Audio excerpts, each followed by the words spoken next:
C'est au tour de Madame Grollet.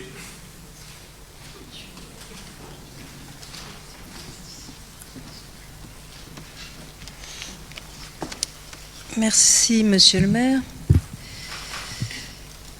Voilà, un autre son de cloche d'une autre opposition, parce que quand vous dites mon opposition, en fait, il y a deux partis dans cette opposition, dans cette minorité, il ne faut pas l'oublier de le dire.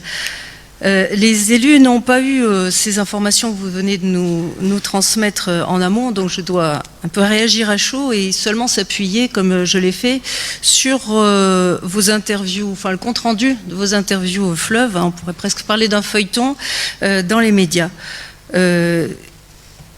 Vous dites, j'ai hérité d'une situation catastrophique avec des marges financières quasi nulles, Metz est en surendettement, ce qui laisse un cadre financier très contraint. Eh bien ça n'est pas une surprise. Les conseillers d'opposition n'ont cessé de faire cette analyse d'un emballement de l'endettement qui vient de nous être présenté et de l'alourdissement des charges de fonctionnement au travers de certains investissements qui génèrent après des charges annuelles. Les budgets, les délibérations sont accessibles à tous, alors où est la surprise ? Comprenez que nous soyons perplexes. Avant le premier tour, votre adjointe, Madame Agamemnon, disait qu'elle ne partageait pas vos valeurs. Alors est-ce que c'est maintenant vous qui ne partagez pas ces valeurs, du moins celles de l'ancienne mandature ? Nous sommes aussi perplexes de voir que votre sévérité méritée envers l'ancienne gestion, socialiste macroniste, ne s'étend pas au niveau de la métropole.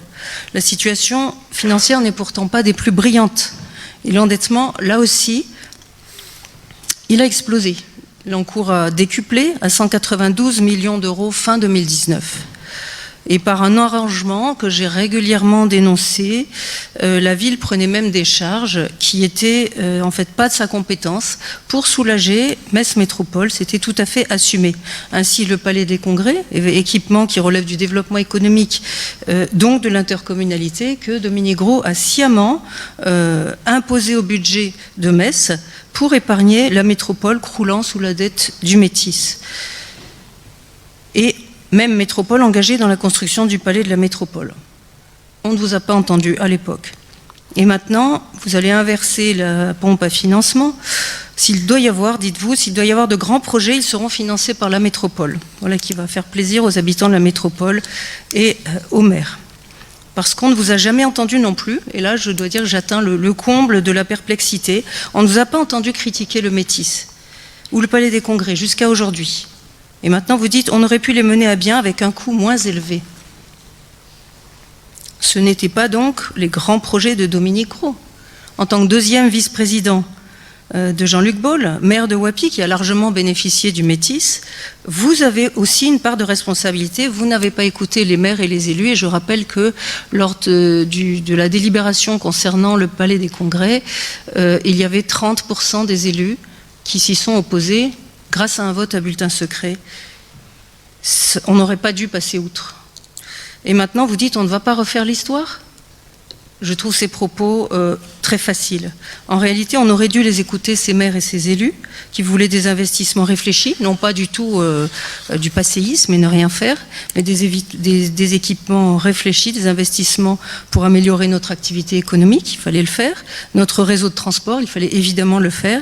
Mais ces élus opposés aux réalisations pharaoniques que vous reconnaissez maintenant.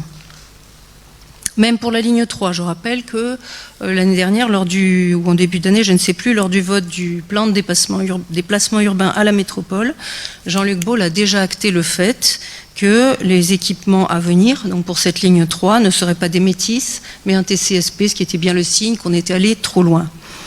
C'est très cher Métis, 1 million d'euros quasiment par véhicule, que j'ai tant de fois signalé à Metz Métropole, en plus de leur coût, pour leur manque de fiabilité. C'est un risque qui est toujours actuel et cette remarque que je faisais provoquait des réactions hostiles de certains. C'était aussi votre choix. Alors je vous répète ce que les médecins me disent aujourd'hui. On ne sait toujours pas ce que veut le maire. En 3 mois, un trimestre, on n'a pas remarqué de changement. On ne peut pas toujours invoquer la crise, les mauvaises surprises.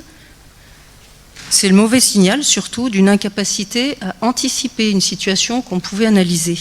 Alors, je vous propose d'écouter mieux toute votre opposition et vos conseillers de bon sens. Je vous remercie. Merci Madame Grollet.